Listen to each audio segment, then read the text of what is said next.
മകളെ നാളത്തെ social science എക്സാമിൽ അല്ലെ ഹിസ്റ്ററിയിൽ നിന്നും ജോഗ്രഫിയിൽ നിന്നും ചോദിക്കുന്ന ഏറ്റവും പ്രധാനപ്പെട്ട ടോപ്പിക്സ് അല്ലെ നമ്മൾ സെറ്റ് ആക്കാൻ പോവാണ്. ആദ്യം ഹിസ്റ്ററിത്തെ 4ാമത്തെ ചാപ്റ്റർ. സാറേ ആദ്യം എന്ത് ചോദിക്കാറിയോ? ജോഗ്രഫിക്കൽ എക്സ്പെഡിഷനും അതിന്റെ കോൺസിക്വൻസസും ഭൂമിശാസ്ത്ര പര്യവേഷണവും അതിന്റെ അനന്തരഫലങ്ങളും സഹായിച്ച ഫാക്ടേഴ്സ് ചിലപ്പോൾ ചോദിക്കും. ഓക്കെ, അതേപോലെ മെർച്ചന്റ് ക്യാപിറ്റലിസം, ഇൻഡസ്ട്രിയൽ ക്യാപിറ്റലിസം, കച്ചവട മുതലാളിത്തവും വ്യവസായ കമ്പാരിസൺ അധികം ചോദിക്കാൻ സാധ്യത.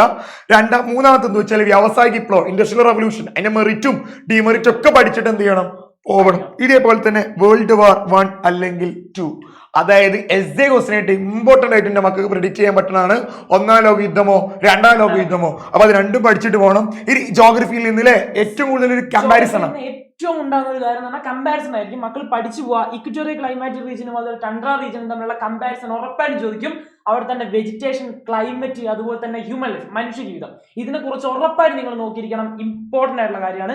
പ്ലസ് നിങ്ങൾ അവിടുത്തെ എസ്കിമോസിനെ കുറിച്ചും കൂടി എന്ത് ചെയ്യുക? അടിപൊളിയായിട്ട് പഠിക്കുക. ഇതാണ് അവിടെ വരാൻ സാധ്യതയുള്ള ഏറ്റവും ഇമ്പോർട്ടന്റ് ആയിട്ടുള്ള ചോദ്യങ്ങൾ.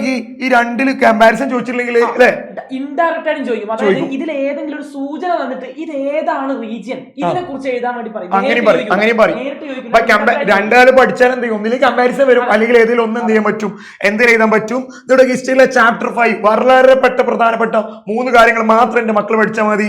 ഒന്ന്, agencies for formation of public opinion, പൊതുജനാഭിപ്രായം രൂപീകരിക്കുന്ന ഒരുപാട് ഏജൻസികളിലെ കുടുംബ വിദ്യാഭ്യാസമൊക്കെ അല്ലേ, അതിൽ ഫാമിലി, എഡ്യൂക്കേഷനും മീഡിയാസും 3ഉം നിർബന്ധമായിട്ട് എന്റെ മക്കൾ പഠിക്കാം. മാധ്യമങ്ങൾ, കുടുംബം, വിദ്യാഭ്യാസം. ഇതേപോലെ തന്നെ പൊതുജനാഭിപ്രായം രൂപീകരിക്കാൻ തടസ്സപ്പെടുത്തുന്ന ഘടകങ്ങളുണ്ട്. ആ ഘടകങ്ങളുടെ പേര് മാത്രം പഠിച്ചാൽ മതി. ഓക്കെ, ഇനി അതേപോലെ തന്നെ പബ്ലിക് ഒപ്പീനിയന്റെ ഫീച്ചേഴ്സ്, പൊതുജനാഭിപ്രായത്തിന്റെ സവിശേഷത, അതായത് 5ാമത്തെ ചാപ്റ്ററിൽ നിന്ന് വെറും 3 കാര്യങ്ങൾ എന്ത് ചെയ്താൽ മതി? പഠിച്ചാൽ മതി. ഇനി ചാപ്റ്റർ 5 ഫ്രം ജോഗ്രഫി. മക്കളെ ചാപ്റ്റർ 5 എന്ന് പറയാൻ വളരെ ഇമ്പോർട്ടന്റ് ആയിട്ടുള്ള സാധനമാണ്. എന്തായാലും നോക്കി വെച്ചോ. ഫംഗ്ഷൻസ് എന്ന് പറയുമ്പോൾ അതിൽ മണിയുടെ ഫംഗ്ഷൻസ് വരുന്നുണ്ട്, അതുപോലെ തന്നെ റിസർവ് ബാങ്കിന്റെ ഫംഗ്ഷൻസ് വരുന്നുണ്ട്, കൊമേഴ്ഷ്യൽ ബാങ്കിന്റെ, അതായത് വാണിജ്യ ബാങ്കിന്റെ ഫംഗ്ഷൻസ് വരുന്നുണ്ട്. 3 ഫംഗ്ഷൻസ് പഠിച്ചു വെച്ചോ, വളരെ important. Repo rate, reverse repo rate എന്നൊരു കാര്യമുണ്ട്. അത് നിങ്ങൾക്ക് RBIന്റെ ഇൻഡയറക്റ്റ് ആയിട്ടുള്ള ക്വസ്റ്റ്യൻ ആയിട്ട് ചോദിക്കാം.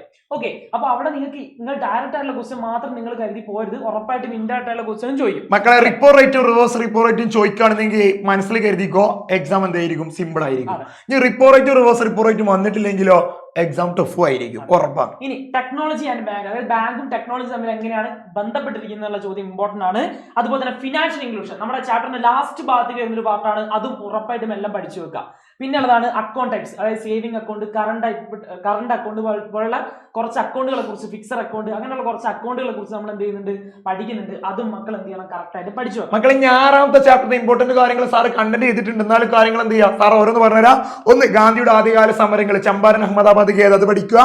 അതേപോലെ തന്നെ നാഷണൽ മൂവ്മെന്റ്, നിസ്സാര സമരം, നോൺ കോർപ്പറേഷൻ മൂവ്മെന്റ്, അതേപോലെ തന്നെ സിവിൽ ഡിസോബീഡിയൻ മൂവ്മെന്റ്, സിവിൽ നിയമലംഘന സമരം, അതായത് ദണ്ഡി ബീച്ചിൽ നടത്തിയ ദണ്ഡി യാത്രകളൊക്കെ അല്ലേ അത്. അതേപോലെ തന്നെ ലാസ്റ്റ് ആൻഡ് ഫൈനൽ ആയിട്ട് ക്വിറ്റ് ഇന്ത്യ മൂവ്മെന്റ്. ഇത് 3 എന്ത് ചെയ്യണം? എന്റെ മക്കൾ പഠിക്കണം. പിന്നെ പാത്ത് ഓഫ് ആംഡ് സ്ട്രഗിൾ, നമ്മളെ സുഭാഷ് ചന്ദ്രബോസ്, അതേപോലെ തന്നെ ഭഗത് സിംഗ്, അതൊക്കെ പറഞ്ഞിട്ടില്ലേനോ അത്. അതേപോലെ തന്നെ ലേബർ മൂവ്മെന്റ് ആൻഡ് പെസൻസ് മൂവ്മെന്റ്, അതായത് തൊഴിലാളി കർഷക സമരങ്ങൾ. ഇത് 4ഉം 5ഉം എന്ത് ചെയ്യണം? എന്റെ മക്കൾ സെറ്റ് ചെയ്തിട്ട് എന്ത് ചെയ്യുക? പഠിക്കുക. ഈ ജോഗ്രഫിയിൽ നിന്ന് 6ാമത്തെ ചാപ്റ്ററിൽ നിന്ന് പ്രധാനമായിട്ടും ചോദിക്കുന്നത് ഏറ്റവും ലാസ്റ്റ് ചാപ്റ്റർ ആയിരുന്നു 6ാം ചാപ്റ്ററിലെ ചേഞ്ചിങ് എർത്ത് എന്ന് പറഞ്ഞ ചാപ്റ്റർ. അതിൽ നിന്ന് ഏറ്റവും ആദ്യം ചോദിക്കാൻ ചാൻസ് ഉള്ള ഒരു ചോദ്യം എന്ന് പറയുന്നത് എർത്ത് മൂവ്മെന്റ്സിനെ കുറിച്ചാണ്. എർത്ത് മൂവ്മെന്റ്സ് എന്ന് പറയുമ്പോൾ ഭൗമചലനങ്ങൾ എന്ന് പറയുമ്പോൾ 2 തരത്തിലുണ്ട്, എൻഡോജനിക്കും എക്സോജനിക്കും. അന്തർജന്യവും ബാഹ്യജന്യവും. ഇത് രണ്ടും ഉറപ്പായിട്ടും പഠിച്ചിരിക്കണം. അതിന്റെ ഫോഴ്സസ്, അതിന്റെ ശക്തി, അതായത് അത് പഠിക്കുക. നാളെ ആരും വീട്ടിൽ നിന്ന് ഇറങ്ങണ്ട, അതേ പറയാനുള്ളൂ. പിന്നെ വോൾക്കാനിസം, അഗ്നിപർവ്വതം, അതുപോലെ തന്നെ എർത്ത്, ഭൂകമ്പത്തെ കുറിച്ച് എന്തായാലും പഠിച്ചോ. അതിനെ കുറിച്ച് ഇൻഡയറക്റ്റ് ആയിട്ടുള്ള ക്വസ്റ്റ്യൻ ഉണ്ടാവും. ഓക്കെ, അതുപോലെ തന്നെ വെതറിങ് ഇമ്പോർട്ടന്റ് ആണ്, വളരെ ഇമ്പോർട്ടന്റ് ആയിട്ട് സാധനമാണ് വെതറിങ്, ഉറപ്പായിട്ടും പഠിച്ചു വെച്ചോ.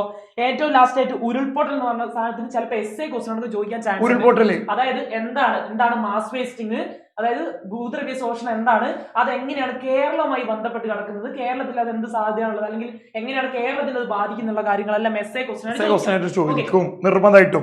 ഇനി ഹിസ്റ്ററിയിൽ അവസാനത്തെ ചാപ്റ്ററിൽ നിന്ന് ചോദിക്കുന്ന ചാപ്റ്റർ 7ാമത്തെ ചാപ്റ്റർ കേട്ടോ. പ്രധാനപ്പെട്ട ചോദ്യങ്ങൾ. ഒന്ന്, സ്ട്രെങ്തനിങ് ഇന്ത്യൻ എക്കോണമി, ഇന്ത്യൻ സമ്പത്തിയുടെ ശക്തിപ്പെടുത്തുന്ന കാര്യങ്ങളുണ്ട്. ചിലപ്പോൾ നെഹ്റുവിന്റെ കോൺട്രിബ്യൂഷൻ പറഞ്ഞിട്ട് ചിലപ്പോൾ അത് ചോദിക്കും. അത് നമ്മൾ 5 ഇയർ പ്ലാനും കാര്യങ്ങളും പഞ്ചവത്സര പദ്ധതി ഒക്കെ പറയുന്നുണ്ട്. അത് നിർബന്ധമായിട്ടും പഠിക്കുക. Reorganisation of linguistic States, Andhra സംസ്ഥാനം രൂപീകരിച്ച ശേഷം ഫസൽ അലി കമ്മീഷനൊക്കെ വന്നിട്ട് രൂപീകരിച്ച പ്രധാനപ്പെട്ട സംസ്ഥാനങ്ങൾ അതൊക്കെ ചോദിക്കും. അതേപോലെ തന്നെ സ്പേസ് റിസർച്ച് ബഹിരാകാശ ഗവേഷണവുമായി ബന്ധപ്പെട്ടിട്ട് ചോദിക്കും. രണ്ടാമത്തെ ഭാഷാടിസ്ഥാന സംസ്ഥാന രൂപീകരണം കേട്ടോ. മൂന്നാമത്തെ ബഹിരാകാശ ഗവേഷണം നമ്മൾ ആര്യഭട്ട മംഗൾയാൻ അങ്ങനെ കുറെ കാര്യങ്ങൾ പഠിച്ചിട്ടുണ്ട്. ISRO അത് കേട്ടോ. അതേപോലെ പഞ്ചശീൽ പ്രിൻസിപ്പിൾസോ ഫോറിൻ പോളിസിയോ ഇതിൽ രണ്ടാലൊന്ന് ഉറപ്പായിട്ട് എക്സാമിന് ചോദിക്കും. എഴുതി വെച്ചോ. പഞ്ചശീല തത്വം വിദേശ നയം പഠിക്കാതെ വീടിന്റെ ഉമ്മറത്തിണ്ണയിൽ നിന്നൊരു മക്കൾ എന്ത് ചെയ്യരുത്, എക്സാം ഹോളിലേക്ക് കയറരുത്, നിർബന്ധമായിട്ട് പഠിച്ചോ. പഞ്ചശീലം അല്ലെങ്കിൽ ഫോറിൻ പോളിസി. ഇതേപോലെ തന്നെ വേറൊരു ചോദ്യം എന്തായാലും ചോദിക്കും, സയൻസ് ആൻഡ് ടെക്നോളജി. ഉറപ്പായിട്ട് എന്റെ മക്കൾ എന്ത് ചെയ്യണം, പഠിക്കണം. എന്റെ മനസ്സിന്റെ ഉള്ളിൽ പറയുന്നുണ്ട് എന്തായാലും പഞ്ചശീല പ്രിൻസിപ്പിൾസോ അല്ലെങ്കിൽ ഈ പറയപ്പെട്ട 5 ഇയർ പ്ലാനോ എക്സാമിന് ചോദിക്കും. അപ്പൊ മക്കൾ എല്ലാവരും എന്ത് ചെയ്യുക, എക്സാം സെറ്റ് ചെയ്യുക. ലൈവിൽ വന്നോ, കൂടുതൽ കാര്യങ്ങൾ ലൈവിൽ ഡിസ്കസ് ചെയ്യും വിത്ത് കോഡ് ട്രിക്സ് ആട്ടം പാട്ടം ചാട്ടം സെറ്റ്.